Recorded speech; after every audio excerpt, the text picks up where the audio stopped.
I was asked to make a list of improvised weapons, but I got a little carried away, and I sort of made a list of crew-related weapons that aren't firearms. Well, there is technically one, I included the improvised shotgun, but this is really a list of weapons that you as a random crew member may actually get your hands on. Some of these weapons are a bit of a stretch to get your hands on, like truncheons are not really researched that often, but if you're playing security, you might see it, and if it's war ops, you actually have a pretty okay chance of seeing it. But I didn't want to like nitpick down to like, oh, I've only seen this twice type of thing. But this is pretty much every weapon that the crew can reasonably get. I didn't include things like crushers because, well, crushers are you're not guaranteed to get any form of crusher. So like you could get a crusher dagger and a crusher glaive in one shift, but that those spawns might literally not exist in the next shift. So technically, specific crushers are actually rarer to get than the Captain Saber, even though that's a one of a kind. There's no real point in me picking up these weapons and swinging them. There's nothing too exciting about any of these weapons specifically, but I will cover the more unique ones. So, base species punch damage does 5 damage. Somehow wire cutters, which are a common tool, are worse than them. They attack twice a second, so the DPS is only 4, but you're literally better off using your fist than wire cutters. I just included it here because, like, I don't know, I find it kind of interesting. Onto the 5 damage items, which are equivalent to your fist. You have glass shards. They actually don't only do 3.5 damage a swing, but they attack faster, so it's about 5 DPS. I round a lot in this because there's no point in decimals. You just need to know like what it's rounding to.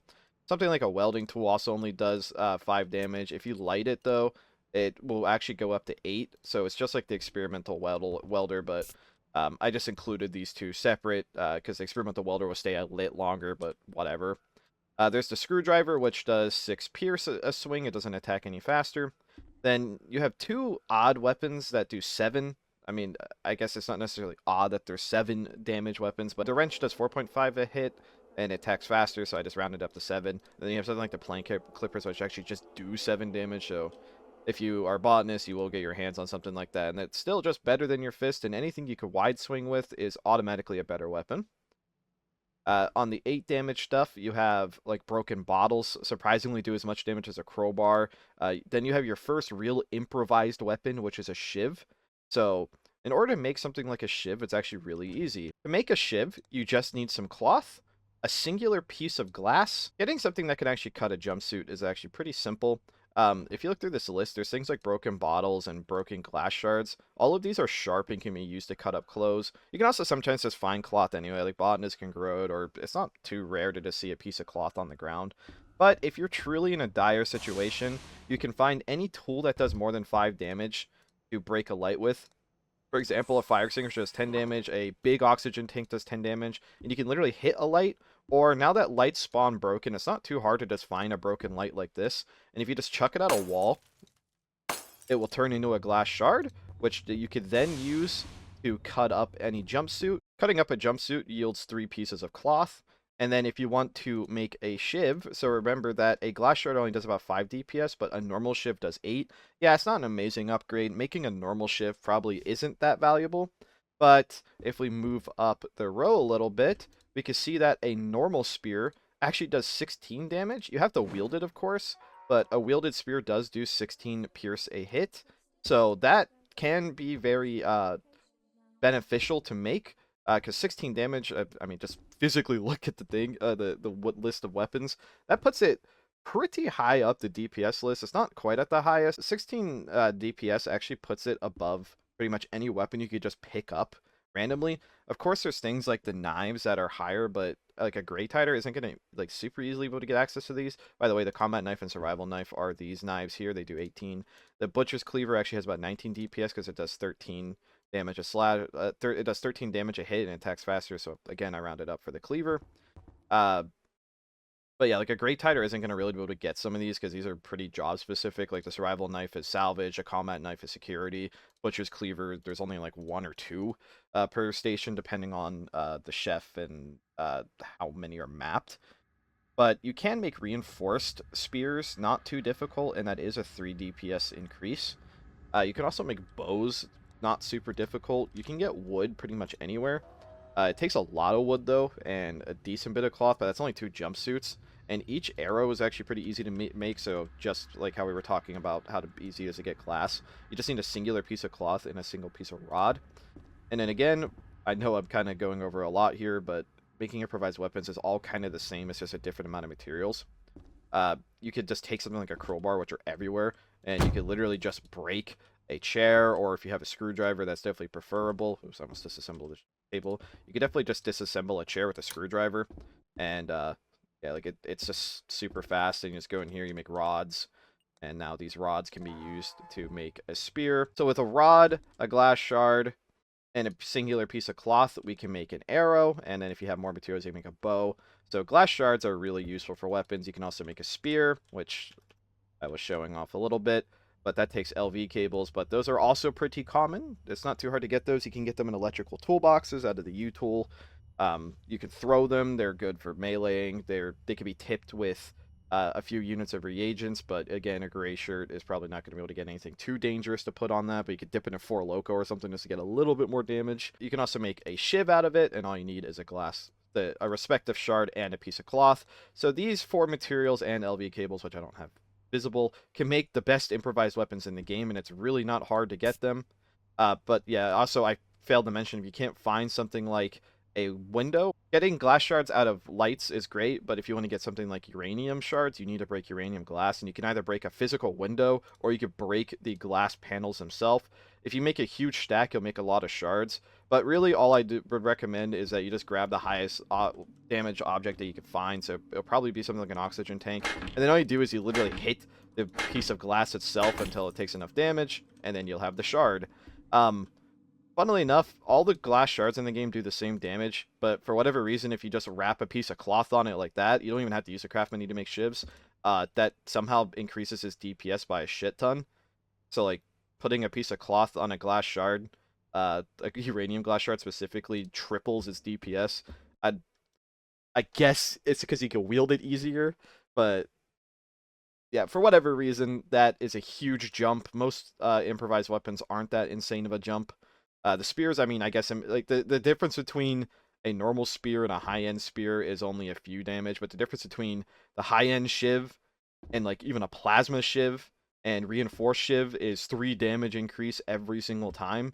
So a normal shiv's 8 damage a second, a reinforced shiv's 11, plasma's 14, and uranium 17, where normal spears is 16, 19, and 22. So like they do follow the 3 damage increase, but uranium and plasma spears are both 22 damage while wielded. Of course, uranium damage does some radiation, but in the end, it's the same damage total. It just depends on resistances, which I'm not going to cover a million of them. Anyways, that's pretty much how you make all the basic melee improvised weapons. You just press G. Of course, there's a baseball bat as well, which does 15 damage. That just takes wood. There's certain things like folding chairs, which are kind of out of their glory day. They do 8 damage a hit, so there's probably very few times where the only thing you have access to is a folding chair for a weapon, but it's there. Certain tools like the mining drill is really interesting. It actually does really low damage, but it attacks 3.5 times a second. You can just hold the button down. So, again, not amazing damage, but it lets you miss more often. But you're also probably never really going to get your hands on a drill too often unless you're salvage or science. And even then, there's still just better weapons to print. Like the pickaxe actually does more damage even though it swings slowly. It does 15 damage a hit, but it swings slower. It's like the only like melee weapon. It's like the only weapon in the entire game I can think of that doesn't swing at default speed. I might be mistaken on that. Things like the mop and the baseball bat are literally equivalent. The mop one-handed does 10 damage. The bat one-handed does 10 damage, but the difference is that the baseball bat actually does some structural damage. It does 15 structural and blunt, so there is extra use out of a bat than just damage. It can break windows and stuff slightly easier, so things like that are worth considering. The baseball bat's also easily one of the best weapons to craft improvised. You can fit it in a backpack. It's only a 2x2. Spears you cannot fit in a backpack at all. They're ginormous, so you can only fit them on your back if you take off your backpack. If you do this though, it actually will let you throw them. So like you can make 3 spears and have one in each hand and one on your back to be able to chuck them. Spears throwing damage isn't amazing though, so I would just exercise caution when doing something like that. Toolboxes are surprisingly better weapons than I think people give them credit. They do 12 damage. They act as storage in your hand. and it isn't too weird to see people walking around with them. But again, and they're kind of just everywhere. So like they outclass the crowbar, but you can't store them, so it kind of makes sense that the uh, harder to store weapons do more damage. Like the spears are at the highest end, but you can't store them. Of course, you have things like bows that do 25 damage a shot, but in order to reload a bow, you have to wield it.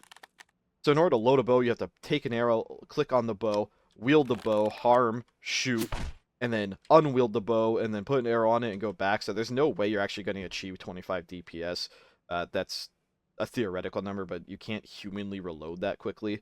So it's a really high damage weapon, but landing more than one shot is already going to be like difficult. So I included it anyway because it's really not hard to make. Again, it's just wood and cloth. I included the Captain Saber because the Captain Saber just kind of trumps every melee weapon in the game. It has a it reflects 50% of all projectiles, that includes energy, and it does slash damage, which is probably the best damage type in the game. You can fit it in a backpack really easily.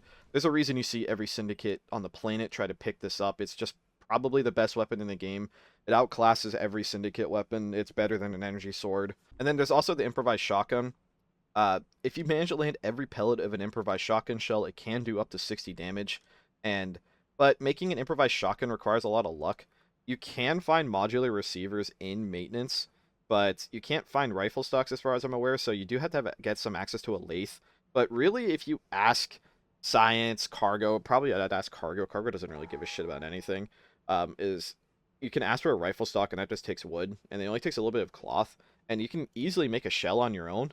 You only need a piece of steel and plastic and some glass shards and matchsticks. Getting plastic isn't that easy, but there are plastic crates you might find in maintenance that you could just disassemble. Or you could just ask cargo for some plastic or science. Of course, they stun in 3 hits, but they also do 7 damage a hit. The stun prod is one of the more interesting weapons in the game.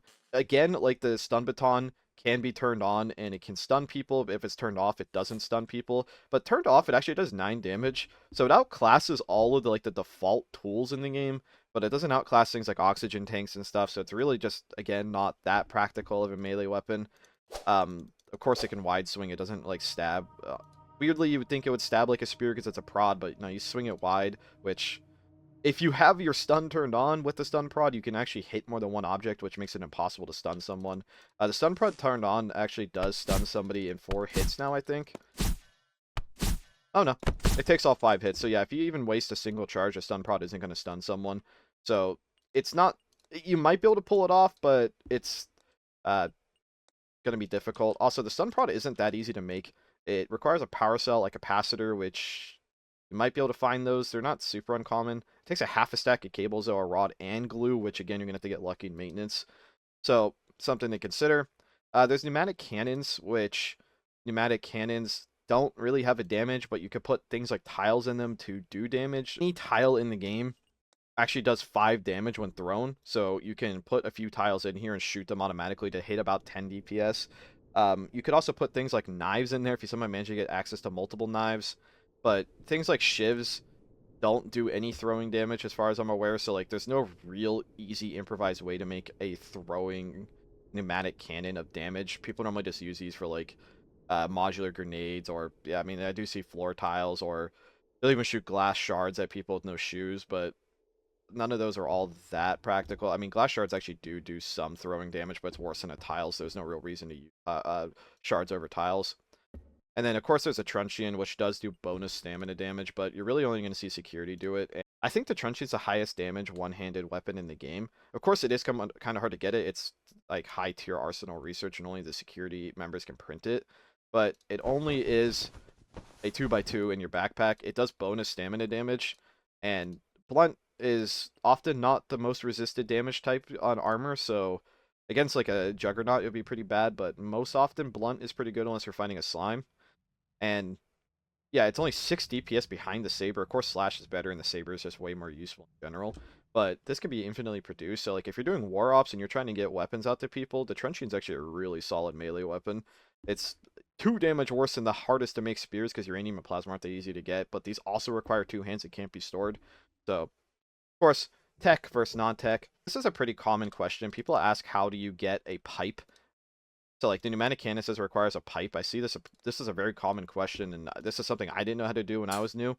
In order to all a pipe is a literal pipe from the ground. You just have to unwrench it and then craft next to it. I obviously wouldn't just start ripping apart disposals or waste, but you can if you need to in a desperate situation. If you're gonna pick a pipe, I'd probably pick waste. And but other than ripping up the ground, unless you really have to, it only costs a singular piece of steel, which you can get again anywhere from chairs and stuff like that. But anyways, I think this is cool just visually looking at all the weapons. I'm sure I missed one or two, but these are the big ones I can think of anyways. Thank you for watching.